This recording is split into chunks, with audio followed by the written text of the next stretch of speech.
অতি মৰমৰ দশম শ্ৰেণীৰ ছাত্ৰ-ছাত্ৰীসকল, আশা কৰোঁ আটাই ভালে আছা। আজি মই তোমালোকৰ অসমীয়া পাঠ্যপুথি অসমীয়া সাহিত্য চয়নিকা অন্তৰ্গত গ্ৰুপ ভি অংশৰ 13 নম্বৰ পাঠ কানাই চাটৰিটো অলপ বুজাবলৈ আগবাঢ়িছোঁ। আশা কৰিছোঁ নিশ্চয় তোমালোক উপকৃত হ'বা। যিহেতু এই পদ্যাংশ যথেষ্ট দীঘল, গতিকে মই তোমালোকক পাৰ্টকৈ দুটা পাৰ্টত বুজাবলৈ যত্ন কৰিম, অৰ্থাৎ দুটা ভিডিঅ'ৰ যোগেদি তোমালোকে বুজিবলৈ যত্ন কৰিবা। আমি যিকোনো এটা পাঠ বা পদ্য পঢ়াৰ আগতে সৰ্বপ্ৰথমে আমি লেখক বা কবি পৰিচয় সম্পৰ্কে পঢ়াটো প্ৰয়োজনীয়। গতিকে আমি কানাই চাটৰি পঢ়াৰ আগতে কানাই চাটৰিৰ কবি শ্ৰীধৰ কন্দলীদেৱৰ বিষয়ে অলপ জানি লওঁ আহাচোন। কবি শ্ৰীধৰ কন্দলী মহাপুৰুষ শংকৰদেৱৰ পৰৱৰ্তী কালৰ কবি আছিল। এওঁৰ কাব্যত বৈষ্ণৱ ধৰ্মৰ প্ৰভাৱ সুস্পষ্ট। এই কন্দলীদেৱৰ নামত দুখন পুথি পোৱা যায়। এখন হৈছে কাণখোৱা আৰু আনখন হৈছে ঘুনুচা কীৰ্তন। ইয়াৰে কাণখোৱা পুথিখন নিচুকনি গীতৰ আৰ্হিত ৰচনা কৰা এখন সুন্দৰ পুথি। ইয়াত বিষ্ণুৰ অৱতাৰৰ লীলা মাহাত্ম্য সহজ সৰল আৰু প্ৰাঞ্জল ভাষাত বৰ্ণনা কৰা হৈছে। ইয়াত শ্ৰীকৃষ্ণৰ ঈশ্বৰত্ব আৰু মানৱিকত্ব ভাৱ কবিয়ে সুন্দৰভাৱে ফুটাই তুলিছে। এই কাণখোৱা পুথিখনত দুটা অংশ দেখা যায়। প্ৰথম অংশত কাণখোৱাৰ কথা শুনি ভয়ত টোপনি যোৱা শিশু কৃষ্ণৰ বৰ্ণনা, আৰু দ্বিতীয় অংশত ৰাতিপুৱা টোপনিৰ পৰা মাকে জগাবলৈ যোৱাত শ্ৰীকৃষ্ণই মাকক কৰা অভিমানৰ সুন্দৰ বৰ্ণনা ইয়াত আছে।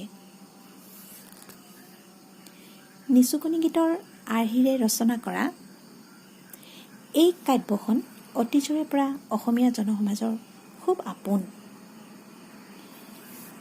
কাণখোৱা পুথিৰ বিষয়বস্তু অনুসৰি ইয়াৰ প্ৰথম অংশত এদিনাখন মাতৃ যশোদাই শিশু কৃষ্ণক শুৱাবলৈ গৈ নিচুকনি গীত গোৱাৰ চলেৰে কাণখোৱাৰ কথা গাই কৃষ্ণক শুনোৱাৰ সুন্দৰ বৰ্ণনা দিয়া আছে। আৰু ইয়াৰ পুথিখনৰ দ্বিতীয় অংশত বৰ্ণিত হৈছে মাতৃ যশোদাই গৰু চৰাবৰ কাৰণে শিশু কৃষ্ণক জগাবলৈ যোৱা মনোৰম বৰ্ণনা আৰু লগতে কৃষ্ণই কৰা মান অভিমানৰ সুন্দৰ বৰ্ণনা। এতিয়া আহাচোন আমি কানাই চাটৰিটোৰ সম্পৰ্কে বুজিবলৈ যাওঁ।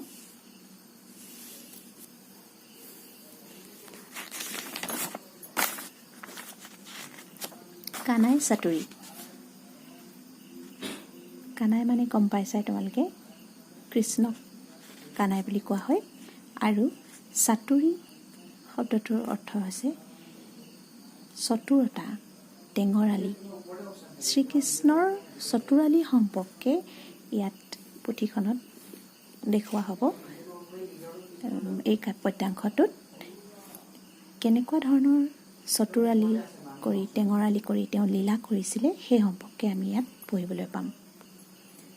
আমি এবাৰ কবিতাটোলৈ মন কৰোঁ। এদিনাখন প্ৰতি ভকত বৎসল কৃপাময় দেৱহৰি ৰজনী প্ৰভাতে সুতীয়া আচন্ত মিছা অপমান কৰি। এদিনাখন প্ৰতি ভকত বৎসল, ভকত বৎসল মানে হৈছে কি ভকতসকলৰো নয়নৰ মণি, কৃপাৰ সাগৰ হৰিৰ কথা কোৱা হৈছে। যি ভকতসকলৰো নয়নৰ মণি।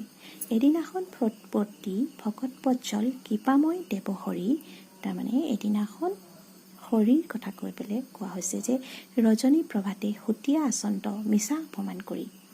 ৰজনী প্ৰভাতে মানে ৰাতিপুৱাৰ সময়ত শুই আছে, কিছুমান অপমান কৰি তেওঁ বিচনাৰ পৰা উঠা নাই, শুই আছে। শ্ৰীহৰিয়ে এদিন অপমান মিছা কিছুমান অভিমান কৰি পেলাই তেওঁ শুই আছে। সেই সময়ত গোপৰি শিশুজত আহি বোলে যশোদাক খেৰি খেলাই বাক লাগয় সুন্দৰী সত্তৰে কৃষ্ণক ডাক।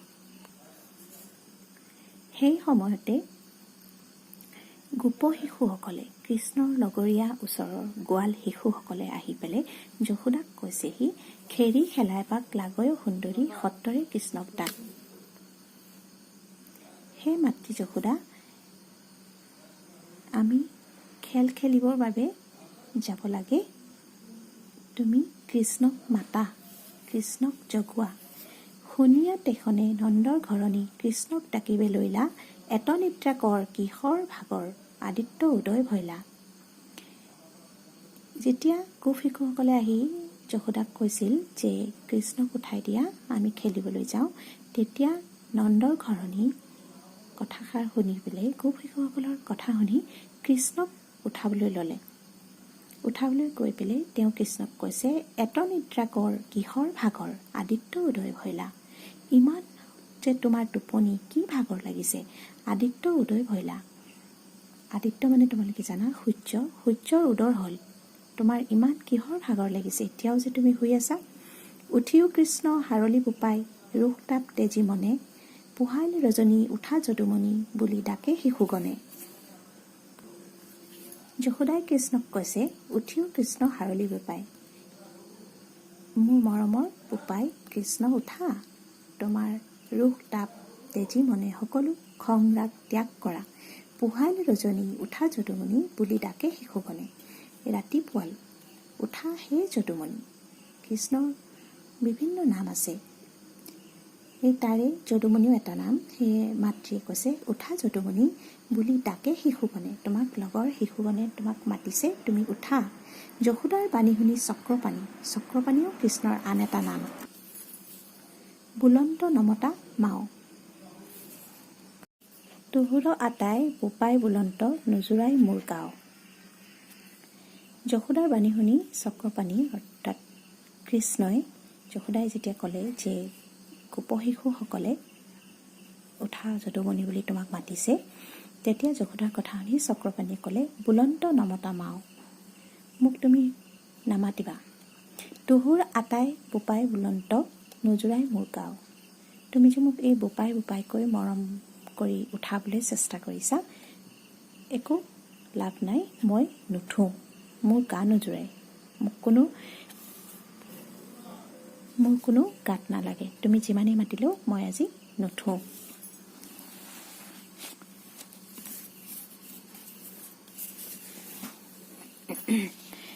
তিন চাৰি পাঁচ নুঠিব নাখাইবা, নাযাইব গোৰক্ষ স্থানে, দুৰ্যগ কলংখ দুখ সুমৰন্তে নহহে মোৰ পৰাণে। দিন ৪-৫ দিন, তাৰমানে ৪-৫ দিন মই নুঠোঁ, নাখাওঁ, গৰু চৰোৱা ঠাইলৈও নাযাওঁ, মই নুঠোঁ। দুৰ্যগ কলংক দুখ সুমৰন্তে নহহে মোৰ পৰাণে।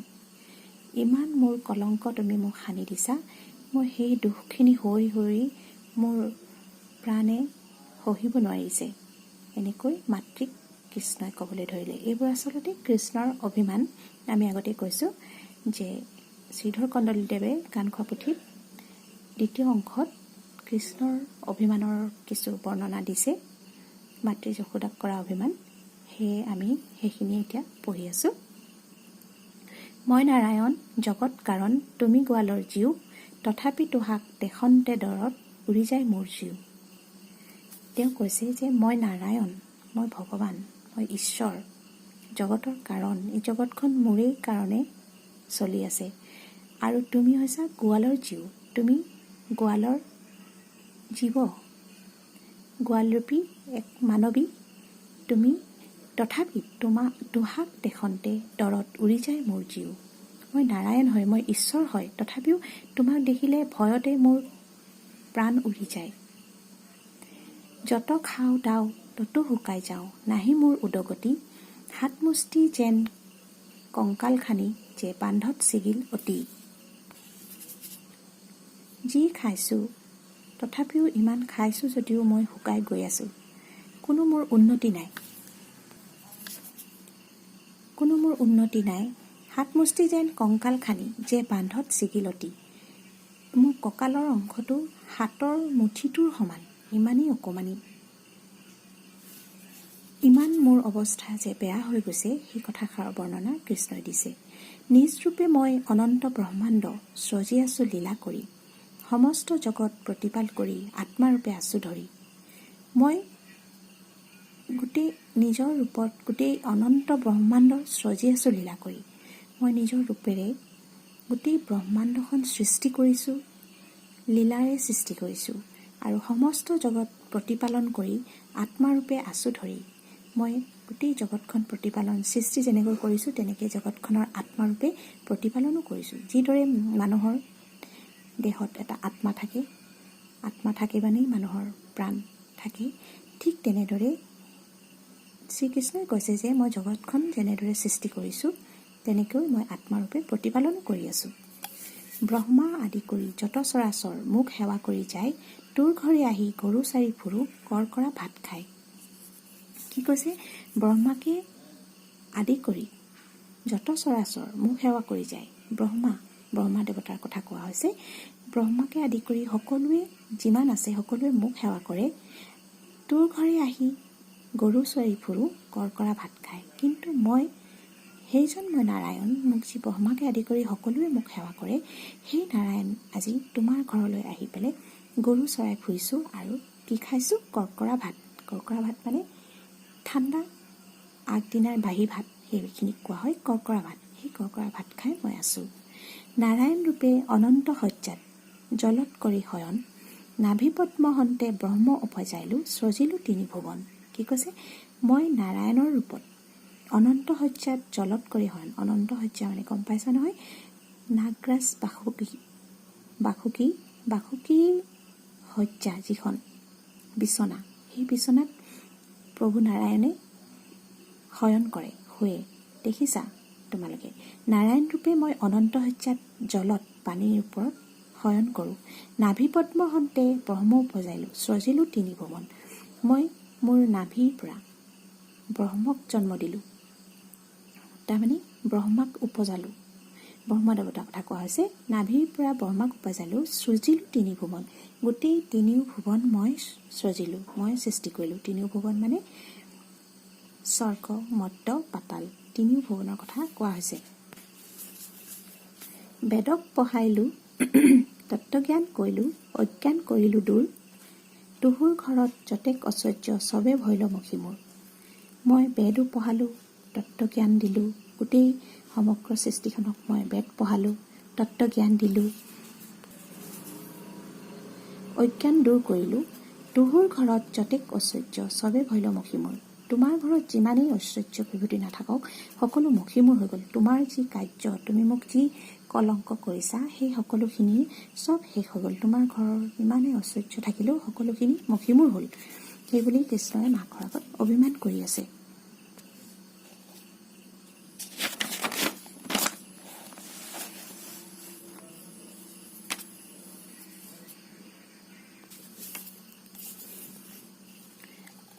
অসুৰৰ ভয়ে পূৰ্বে দেৱগণে চিন্তবে গয়া আমাক চতুৰ্ভুজ ৰূপে আহি তাবক্ষণে দেখা দিলোঁ তাসম্বাক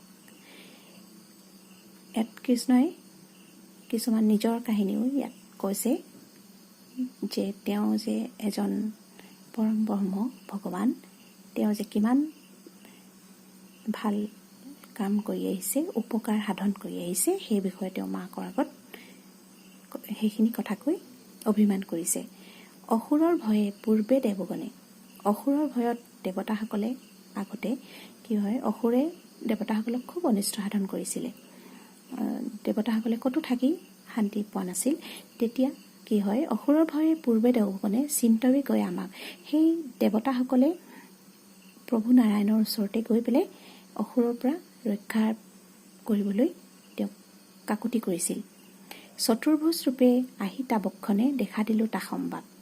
তেতিয়া কি কৰিছিলে বিষ্ণুৰূপী নাৰায়ণে চতুৰ্ভুজ ৰূপে যিটো বিষ্ণুৰ যিটো চতুৰ্ভুজ ৰূপ, সেই চতুৰ্ভুজ ৰূপে আহি তাবকখনে দেখা দিলে তা সম্বাক।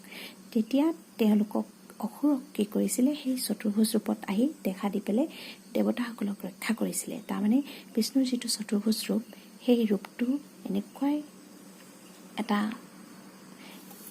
ডাঙৰ এটা বিশাল ৰূপ, আৰু তাত বিষ্ণুৰ 4খন হাত থাকে। সেই 4খন হাতত 4বিধ অস্ত্ৰ থাকে, শংখ, চক্ৰ, গদা, পদ্ম।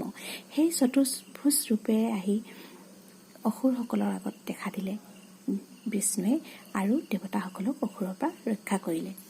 মোৰ ৰূপ দেখি চমক লাগিল, ত্ৰিদশ পৰিল ঢলি, আবে তুমি মোক বিগুটিয়া মাতা কলীয়া কলীয়া বুলি।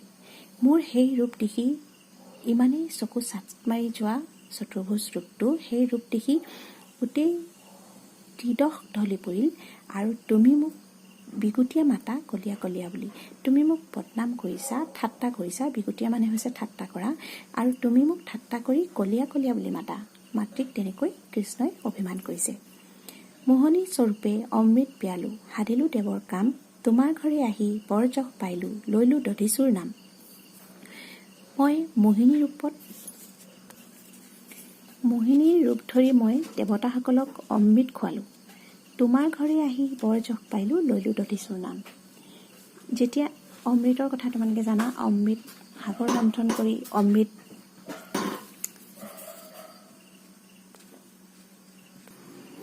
আচলতে সাগৰ মন্থন কৰি যেতিয়া অমৃত ওলোৱা হৈছিল, দেৱতা আৰু অসুৰ দুই পক্ষই লগ লাগি কৰিছিল। কিন্তু অমৃত হৈছে এনেকুৱা বস্তু, অমৃত পান